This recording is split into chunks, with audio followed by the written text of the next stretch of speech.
Welcome to Words of Wisdom from Kick-Ass Women. Stories and advice about moving forward, punching through that glass ceiling, pushing harder, and blazing trails from women we really admire. Welcome back to Words of Wisdom from Kick-Ass Women. I'm Liz Brohan. I'm happy to have you with us today. I hope you're having a great day. And as you know, this is the place where we like to have women who will tell us stories where they've lived this, they've learned from it, and we're always excited that they will share it with us. And today is no different. We actually have a conversation that's one of those, I didn't even know that was really a thing. But it turns out it is, and it's pretty super cool. So what I'm talking about is Tales from a Wing Woman. And I'll be honest, it's not what you're thinking, okay? This isn't about Goose from Top Gun. It's not that kind of wing woman. And she already starts to giggle, which I love. And it's business strategy. It's navigating the world today. It's mentoring and coaching. And she's turned it into a profession. So, hey, Isn't that cool? With us today is Jen Anderson. Hi, Jen. Welcome. Hi, Liz. Thank you so much. So happy to be here. Oh, we're excited to have you. So let's kind of dive in, and I'm going to do a little spoiler alert because I think this all evolved out of, a situation where you got passed over for a job that you really should have gotten. And maybe it was the best thing that ever happened to you. 100% that is the outcome. So you are absolutely right. Okay, well, let's back up a little bit. I got to get to that story. Yes. But let's back up a little bit. Tell us, what does wing woman, what does that mean? It was the best way, I think, to describe what I do with my clients, because once I started working with them and figured out really what they needed and what my skill set was, it became very obvious to me that there wasn't any other way to describe it. So what I do is I partner with business owners as their collaborator, strategist, accountability partner, communications, business development, the sounding board so that they're not in a silo, because a lot of times they have people that sometimes they have a team and they have people that are great at doing things. But when it comes to them having that space to create and have somebody that's a genuine partner that's actually wearing their same owner's hat. So I try and look at their business from the same place that they do. The only difference is I can help them read the label from outside the bottle. Wow. Yeah. So you're kind of like the go-to guy, sounding board, that really helps clarify some moments, both, professionally and personally, right? Mm-hmm. Yeah. And it all kind of came out of that. Yeah. Well, why wing woman? I think that's just how I've always been. I've always been described that way. Way back in all my different corporate jobs, people would say, I think I need a wing woman. Where's Jen? I need somebody to come in here and partner with me on this. I need somebody to help me with this. So it kind of was organic to the way that I had already been described and talked about myself. And it just kind of made sense, and it stuck, and it was a little unique. So people kind of go, wait, what is that? And it gives me an opportunity to tell them about it. I think it should become a thing. Yeah. Yeah. Yeah, exactly. Well, let's back up a little bit more then. So for 20 years, right? Mm-hmm. Was that when you were in the fitness profession? Yes. Tell us all about that. Yes. So I'm still in fitness, but what I spent my bulk of my career was 20 plus years in leadership at a fitness facility. And I was a department of one, but I had contractors that reported to me, and I did all of the things grassroots. So even though it was a corporate position, I did all my own talent acquisition. I had 50 contractors. I had 100 classes. I had to create the classes and then do all the marketing and fill them up and do the lead gen and the customer service. Oh my gosh, that's an enormous responsibility. Yeah, it really, when I think back on it, I'm like, man, I was wearing an awful lot of hats, which I think again, is why I can do what I do today, because I'm like, this is exactly what I'm used to. So I did all of that for all of those years and taught classes, and that's what I still do now. So I'm still in fitness in that aspect. But once I started working with clients, I was like, I have all those things in my toolbox. So I can help them with those things that either they're not good at or they don't like. Because you can't be good at everything. No, but that's a great way to kind of look at it. And I know a lot of women today, they're building all kinds of different skills within their career. And they're probably maybe going to follow in your footsteps and try to put all those tools in a toolbox and maybe go out and do what you're doing and becoming a wing woman. Yeah.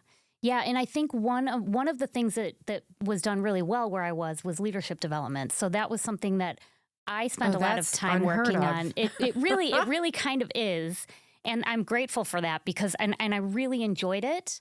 And to be honest, I was good at it. Within my organization, I was really good at it and helping to develop people and help them develop their communication skills because it's not easy for everybody.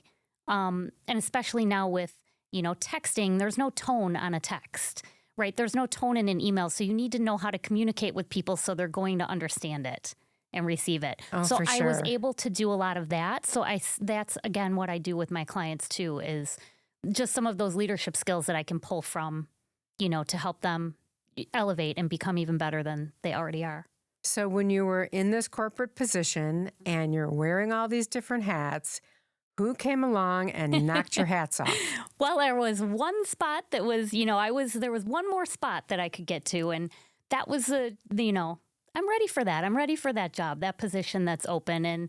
And during the interview process, I was asked by one of the VPs higher ups that was interviewing me, well, if you don't get the job, you're going to stay, right? No. And I didn't even know how to answer the question because it so took me off guard. I had been primed and prepped for this job, and everyone said, this is yours to lose. This is, and I went home and I said to my husband, I'm not going to get that job. So it's just the rug got pulled out from under you and left you breathless. Yeah. Frankly, it was really a surprise. And I remember thinking and I said to my husband, well, am I going to stay? And he was like, well, what do you think you should do? It would have been easy for me to stay. I could have done that job with my eyes closed. And what would have happened was I would have kept doing all the work. And this new person would be getting all of the glory. And you were probably going to have to train that new person to do things as well as you did. Correct. That stinks. Yeah. So it felt a little bit, at first like, well, I'm going to take my bat and ball and go home. But when I thought about it, I thought, I know I can do something different on my own. And I really didn't have a plan, which is that's not really a good way to go about it. But a friend of mine was starting to do coaching and she said, people need virtual assistants. And I thought, well, I can do that. I can, I've done things like that. And then very quickly, that's where I realized that's not what they need from me. The traditional assistant type role right is great for a lot of people, but my skill set is different, and I was able to start to really partner with people and really make an impact in their business. So it was an evolution. I mean, it kind of took some time to all of this to gel together and become what it is today. Yeah. Tell us a little bit about that process. The very first, so I and my mom even asked me at one point, she said, well, how did you get trained to do this? And I said, I bought a laptop and I opened it. That's it. And Self-taught. And my very first client turned out to just be a terrible fit. And again, it's another thing where in hindsight, you're grateful. At the time, it was very, very painful.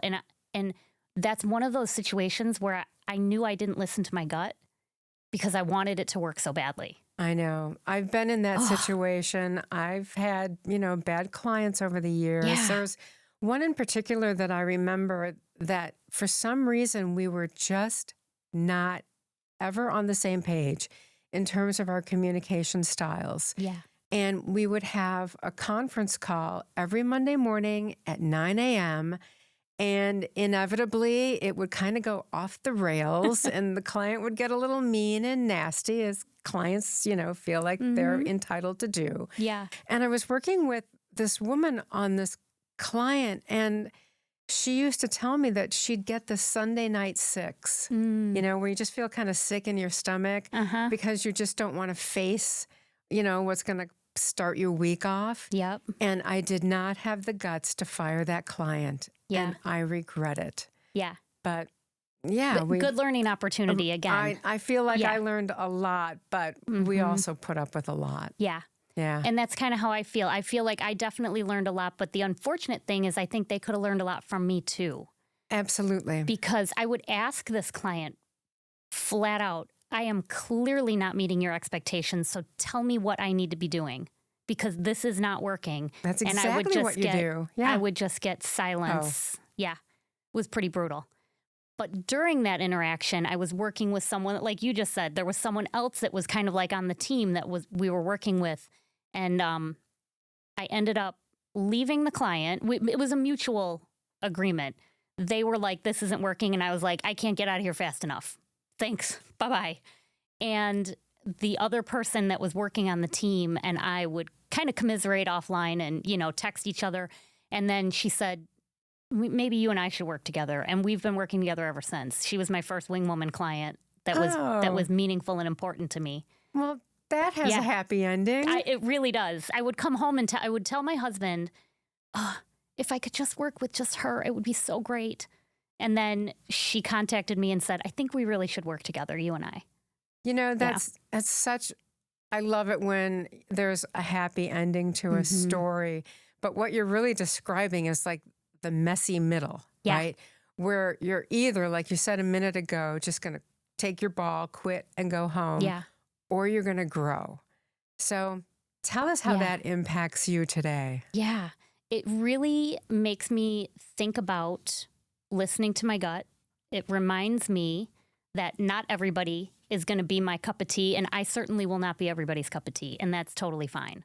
That's why I used to say that in fitness all the time. People would come to me and say, I don't like this instructor. I go, well, I have 99 other instructors, so find a different one.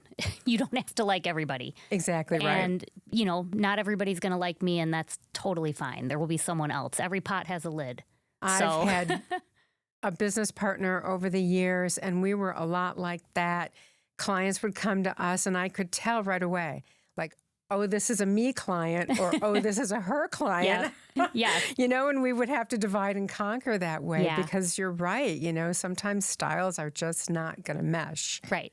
Yeah. Yeah. That's a big lesson to learn. And I was grateful that I had a business partner to rely on. Yes. But not everybody does. Right. Yeah. Right. And again, that's part of what I get to do with them as a wing woman. Sometimes I will work directly with some of their clients. Sometimes I can be that go-between for them, or the front face of their business. It depends on what the needs are. So it's kind of unique to each situation. But, sometimes there's an evolution because, like I said, my very first wing woman, we've been together. I'll be 4 years in business now, and we've been together the whole time. That's just great, yeah, right? Yeah. And so she really relies on you. Yeah. What are some of the roles that you do on her behalf? So some of the things I do, I really help, and with her and with some of my other clients, I help them find the gaps and the opportunities. I help them to become visible, to be able to be in rooms where they belong, and then speak their name in rooms that they're not in. So I'm often making introductions to people that I meet, as you and I talked about earlier, but I will make introductions to people that I meet because I'll say, ooh, one of my clients is going to be you guys are going to hit it off. And so I get to do those things. I help them with their communication. So I do a lot of writing for them. Once I get to know them, I can write in their voice. I enjoy that very much. Oh, that's a great skill. Mm-hmm. And that's fun for me. I help them to create capacity. So we do a lot of data download. Where were you last week and who needs the follow-ups? Where are you going next week and who needs the prep? And then we kind of map that out for them, because what happens when they're doing with their own hands on the keyboard, they don't have time for that. So it's like, angry bees in the hive. Yeah. And that's when, for yeah. me anyway, that's where things will fall through the crack. Right. And it would be so great to have someone go, okay, let's make sure we get this covered and check off this. And yeah. Correct. No. Yeah. Gosh, I think everybody listening right now is thinking we all need a wingman. Everyone needs a wing woman. Wing woman. Yeah, absolutely. Yes. Well, I love the idea of you helping us find new stages. Yes. And being a voice in rooms where we can't always be in. Mm-hmm. Well, tell us a little bit about that. Yeah. One of the things I really enjoy doing is meeting with people, different podcast hosts or event planners, and kind of getting to know a little bit about them and what they're looking for, and then telling them, like, listen, I have somebody for you. You can take them or leave them. Not going to hurt my feelings, but this is somebody that I think should be on your radar. And so then I get to make that introduction again. And like, I can give you an example. One of my clients was talking about, she was worked for a nonprofit. She was an event planner for nonprofits. And there was a big conference. And I said, I think you should go and present there. And she said, I don't even know what I would talk about. And in 10 minutes of her and I talking and me taking the notes, transcribing, I said, you have 2 outlines right now based on what we just talked about.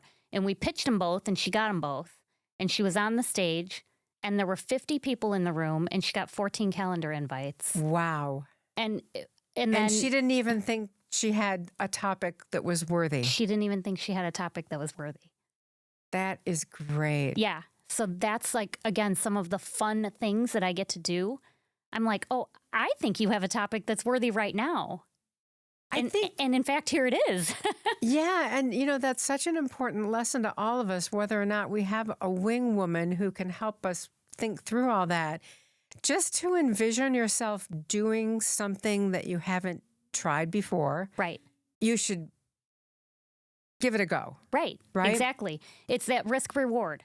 People stop, they put the brakes on because they think it's going to be too risky, but it's like, what is the risk? What's the risk? If you go and there's 4 people in the room and you get no calendar invites, okay. Yeah. Well, now you know. And now you've got a great experience, Mm-hmm. that you can build on. Right. But what if it works? Ah. And that's what I tell them all the time. Then you're going to want to do it all the time. But what if it works? That's the best part. Exactly. Right. Yeah. Because I think, in these kinds of situations, 90% of the time, it's going to work out. Yes. Yes. Exactly. But you have to be able to put yourself out there. And sometimes, again, that's hard for the doer, the person who's just creating. Or one of my clients a while back was a designer. And so they're hands on the keyboard. And I would say, well, what do we do with this client when that project is done? And they're like, well, then we move on to the next client. And I was like, well, wait, maybe they need more stuff. Maybe they're going to a conference. Maybe they want t-shirts made. Maybe they want, and it was like, oh, maybe they do. Like they just hadn't thought about that because they were doing. Right, they live in the project. Right. Instead of kind of living in a plan. Right. For the client. Right. Or like stretching that, like developing their toolbox. Like what else can I offer them? And what else? Or sometimes I'll just say too, like, let's ask for another introduction then. Who else in their world? If you don't ask, you don't get. The worst somebody can do is say no. So ask them, hey, do you have somebody that you can introduce me to? And again, to your point, almost 99% of the time, they're like, yeah. Yeah. Of course I do. So that's such a great point that all of us need to get better at, and that's networking. Yeah. So give us a few tips. How do we stay open to, oh, I should introduce that person to that person? Or yeah. How do we do that? Yeah, I think networking isn't organic to every person. Not even close. Not even close. And as a wing woman, that's something that I'm very comfortable with. I mean, I can walk into a room and I could talk to this couch for an hour if you really wanted me to. But I mean, you just kind of see the people in the space and ask them questions and get curious because people can talk about themselves forever and ever. So once you start asking them some questions, they're now starting to get comfortable with you. You are learning about what they have, what they offer. You either can make the ask for you can make the ask for your client, or it's just a great relationship, but you get to carry that on. Like now we've met and we're in each other's ecosystem in some way. Hey, remember when I saw you at that thing? Are you going to the next one? Even it might be a year from now. Then they go, oh, Liz, I know you can help me with this. There's no doubt that we all want to do that better. But Yeah. there's a couple of barriers to success, I think. So, barrier number one is that we don't have that mindset yet. Right. And then barrier number two is that, believe it or not, it takes work and discipline to make it happen. Yeah. Do you have any ideas or advice for us to be more action oriented? I think that finding, checking out some things that are maybe like a little bit outside of your normal comfort zone. Like if you always go to this one particular networking group, you might have maxed out on the people, so it's not exciting anymore. There's probably some great relationships in that room. I'm not saying ditch it, but I'm saying go to something that's a little bit like unique. Like, oh, you know what? I'm going to check out this group and see who belongs to that group. And sometimes it's taking a wing woman, having somebody with you, because again, when I'm actually with a client and we're at the same events, that's where I can just be like, you should meet you. Here you go. And then I just float back and I'm like watching them have a great conversation. I have the best example of when I invited a wing woman to come with me to an event. I didn't really want to go either because it was kind of like a celebration, like a holiday celebration. And I said to her, look, if you come tonight, you're going to meet the man of your dreams. Oh my God, guess what? Yeah. She actually met her future husband that night at that event. And I just put it out there in the universe, and the universe made it happen. So Yeah. I love the idea of invite a wing woman. Yes, Just exactly. And make up reasons why they need to go. Exactly. Perfect. And you're right. Sometimes we just speak it into existence. When you start to talk about things in real time, this is happening instead of this might happen or this is going to happen. This is happening. All of a sudden, it is happening. Yes. Yeah. I speak it into existence. That is just great advice. Yeah. So we've talked about how to become kind of more open and cognizant, I would say, of networking and trying to make connections. There's another barrier to success I think we need to chat about. So nobody wants to join anything anymore. Yeah. And not that I blame anybody because, we all kind of work hard and then you kind of just want to go home. And Yeah. so how do we overcome, this inertia that doesn't get us out, meeting new people or in new communities? Yeah, that's hard because you're right. Sometimes it is sort of that like fatigue of, and there's a tipping point where you're doing too many. And I have also started to protect my schedule a little bit more for the same reason, because you can only do so many coffee chats and meetups, and now it's crowding out real work and real life. But when it comes to things like networking, the difference between networking and not working is one letter. So it's a good idea to choose wisely and make even a couple of times a month. It doesn't have to be every single week. It doesn't even really have to be a couple of times, once a month. But the fact is you have to continue to stay visible because people can't buy from you if they can't find you. Right. So maybe start small, but be consistent. I know there's one professional individual, this woman, she's so dynamic, she comes to mind, and I follow her on all the social channels, but she is out there. Yes. And I'm like, how do you get out there so much? Yeah. She's everywhere. She's like omnipresent. Yeah. And I don't think I could ever be quite that out there, but it is inspiring. Yeah. Just to see her energy and see how many ways she gets out there and connects with all these different people. Yeah, it's so true. And it's really, it's the consistency. It's the consistency, the regularity of it. People know where to find you. And then, and of course, if you're looking at social media, now the algorithm's going to be like, hey, and suck you up like a sponge. So, you've got that too. But, which is a much more difficult hand to play, but it can be done. But yeah, once you start seeing that, you're like, oh, like that visibility You just want to be out there and be able to be found and share what you have, you know? That's why we're all doing this. Everybody that I'm working with, these amazing clients, have so much great service to share with the world and the people. So it fills me up to be able to help them get out there and be able to do that. And it doesn't always have to be from a professional perspective. I think a lot of us, you know, we get isolated, particularly with social media, and we think, you know, we're having interactions when really they're not 100% real. Yeah. So are there ways to also take all of this and apply it to our personal lives? Yeah, I do. I think that I do. So I had mentioned that I still teach fitness, and finding those kind of communities of whether it's fitness or doing, you know, some kind of something that feeds your soul, a craft group, a book club, something else that's not necessarily work, because you might find people in there that you'll end up partnering with at some point as well. I mean, I've met people that have connected me with clients from the fitness centers that I work at, because they're like, I know Jen, I see her every day. I know her character. I know what kind of a person she is. I don't know what she does for work, but you should probably meet her. That's exactly what we all need to do. Yeah. There's no doubt about it. Yeah. And I love this idea of, you know, making it work on kind of both sides of the fence, you know, both professionally and personally. And I wanted to circle back because you said something really interesting.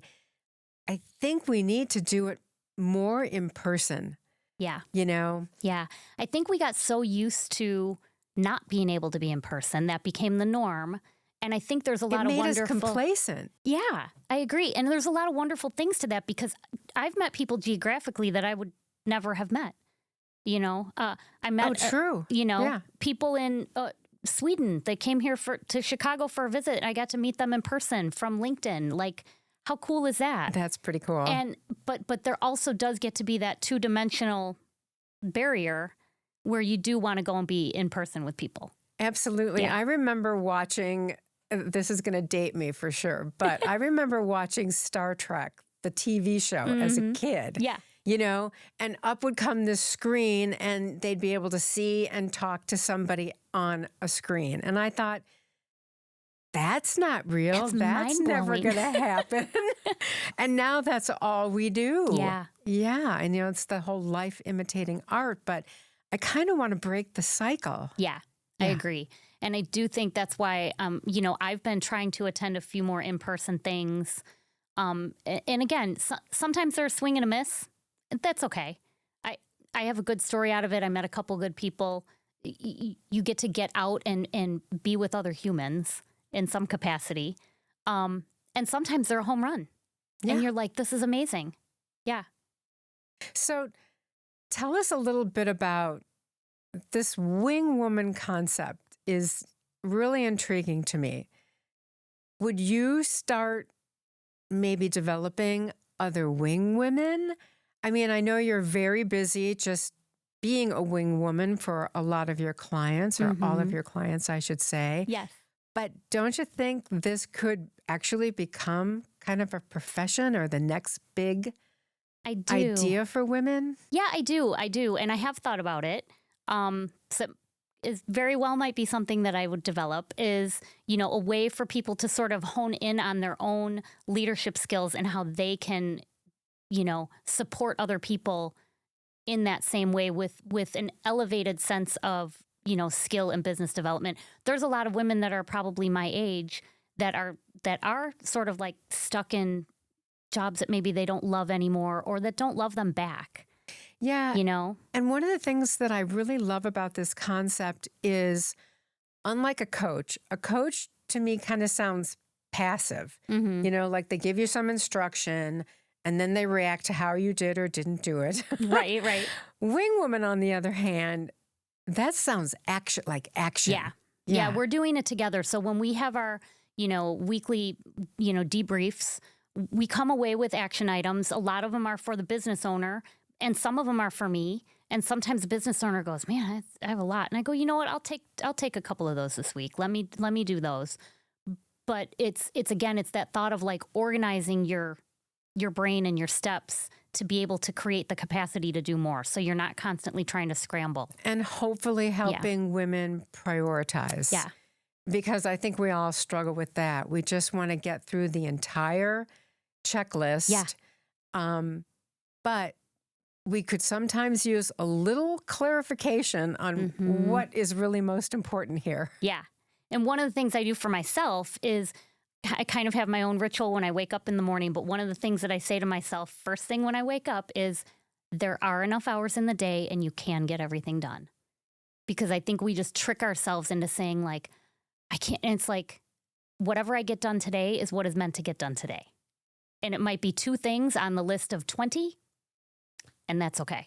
And I also read just this morning about a process similar to that, where in the morning, when you wake up, ask yourself, what do you want to accomplish today? What do I want to get done today? Yeah. Not what do I need to get done? Right. But yeah, really kind of flip that a little bit. So sometimes just those simple practices of a little bit of quiet time, right? Yeah. Can change your perspective. And giving yourself some grace because nobody can do all of it. And so again, like my clients, they might come away with 10 things for the week. And when we meet next week, they've done 2 or 3 of them. That is progress. That's the definition of progress. I didn't give you that to say, finish it all by next week. That's not how this works. It's like, that's progress. Now we'll backfill those and we'll keep moving. Well, I have this guilt admission that I'll make right now. So I make a to-do list every day, and boy, don't I love, crossing off stuff so off satisfying. my to-do list. But it rolls. It's a rolling to-do list. Yep. It can go to the next day and the next day. And I'll even flip back to the week before and go, oh, look what I never got done. I better put that back on the to-do list. Yep. So it's not linear. It's very fluid, at least, right. in my world. Same, exactly. Yes. Yeah. How do you help women, really kind of focus? And do you ever go back and say, hey, we didn't get this done. Let's not drop this ball. For sure. Yeah, we do. We definitely do. Sometimes we'll look at things and be like, and sometimes we put them in a parking lot. And because sometimes there are great ideas. We have some really great ideas, but it's not a great idea right now. Right. But we can keep it for later. Like, let's not lose it. So I've all these other documents where I'm like, let's go back to that parking lot and let's talk about what we were going to do that we didn't do yet. But now maybe now's the time. I think the parking lot is a great idea. I know when I used to have large team meetings, if somebody said something, if somebody came up with an idea, I would tell them, okay, you did it. You got to go do it. Yeah. You own it now. Yeah. Yeah, all yours. Right. Yep. We never abandoned anybody, in the midst of that, but it's true. If you think it, you also got to do it. Right. Yeah. It's not just to put it out there and then someone else is going to pick up that ball. Right. Yeah. Right. And then I could ask, well, how can I help? Exactly. How can I wing woman that? Right. Yes. How can I wing woman that? Yes. So if there were like 1 or 2 big things you wanted someone to take away from the concept of being a wing woman, what would it be? I think the two main things are really that there is enough for everyone. So when you share what your gifts are, you're elevating, the rising tide lifts all boats. Yes. Like there's enough for all of us. So I am not a fan of being a gatekeeper in any sense.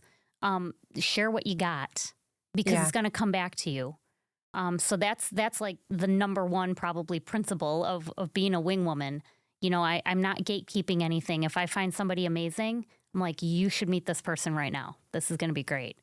And then the other one is probably give yourself grace. Yeah. Because none of us can do it all. That's not what we're here to do. We're here to do what we can do today, right now. And there's always enough time in the day. Well, yeah, I'd like to think so. Exactly.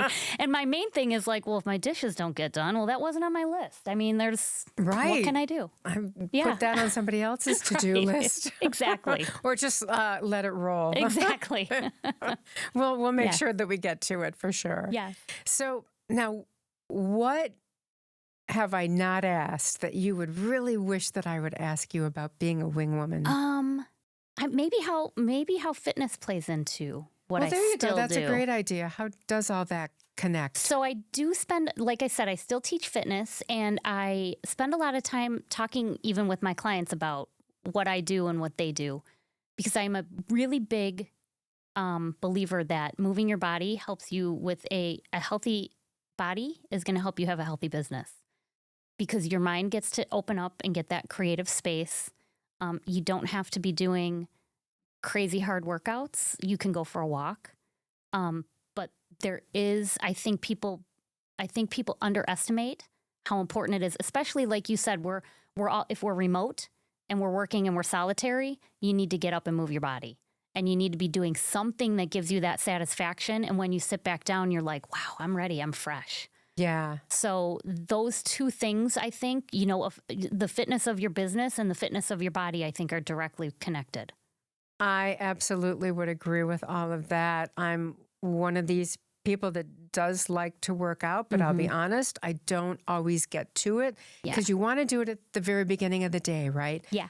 And then, something just kind of derails that. Yeah. But come like 3 o'clock in the afternoon and I start to feel like that burnout, that's when I just tell myself, I'm going to go walk my dogs. And then I come back refreshed and I can finish those emails or finish writing whatever I was into. Yep. But it does. It's just an amazing benefit to just move. Yeah.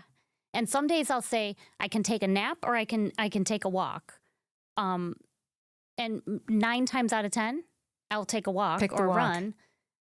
But once in a while I take a nap. Oh, and that's see? okay too. That's okay too. Exactly. But the more that you do the walk or the run or the whatever, yoga, whatever it is that you find to be motivating and fill you up, the less that you need to take those naps. That's exactly how I feel. I feel like the energy just kind of always just regenerates itself. Although I would appreciate a good nap every now and then. There's no doubt about it. And the other thing too is when you are doing something physical that's hard, you really can only be in that space. You can't let your mind wander. So doing that, and then you get to leave there and go, man, I just did something hard. That is a great point. Everything else is easy right now. That is a great point. And I had a great fitness instructor in my life once, and she said, look, on that day where you don't want to go to the gym, go for 10 minutes. Yeah. Just work on arms or something. Yeah. And then guess what? You're going to be there and you're going to finish your workout and then you're going to feel great. Yeah. Yeah. And I do that too. Sometimes you got to trick yourself. You trick yourself into feeling virtuous. Yes, exactly. But the fact, like, just that satisfaction of like, I already know I can do hard things. I just did something really hard. Yes. So now going and sitting at my computer and sending off that email to a client that maybe hasn't paid on time or is giving, a little pushback where it doesn't fit. That's nothing now. I just did something really hard. So this is hard in a different way. And I know I can do that too. And sometimes, you just start with, okay, if I just start here, it'll be easy. And the next thing you know, you've accomplished the hard. Exactly. Yeah. Yeah. You get it all done. Yeah. Well, this has been such a great eye-opening conversation. It has. I mean, I think all of us would love to have a wing woman in our lives, but, we can't all have that. But you've given us really great foundational pieces of advice to just kind of start thinking that way. Yeah. Yeah. And I think my big takeaways were opening my mind to being more of the connective tissue between people. Yeah. I think that is just a great way to kind of live life and make sure that the right people get to meet the right people, because at the end of the day, we all just need to support one another. Yeah. Yeah. I couldn't agree more. Awesome. Yeah. Well, thank you so much, Jen, for being here today. What a pleasure. I know. I think we're going to have to keep following Jen on her journey, and hopefully she'll get out there and teach a lot of us how to be a wing woman. I think there might be money in this, too. There you go. So anyway, if you liked this episode, please share it with a friend. I think we learned a lot. And in the meantime, make sure that you go online and rate us and give us a review, because that helps us give you the kind of topics that you're interested in listening to. And that's what we're here to do. We're here to, have wise women give you really kick-ass advice. So until next time, I hope you all stay kick-ass. And thank you again, Jen. Thanks, Liz. So fun.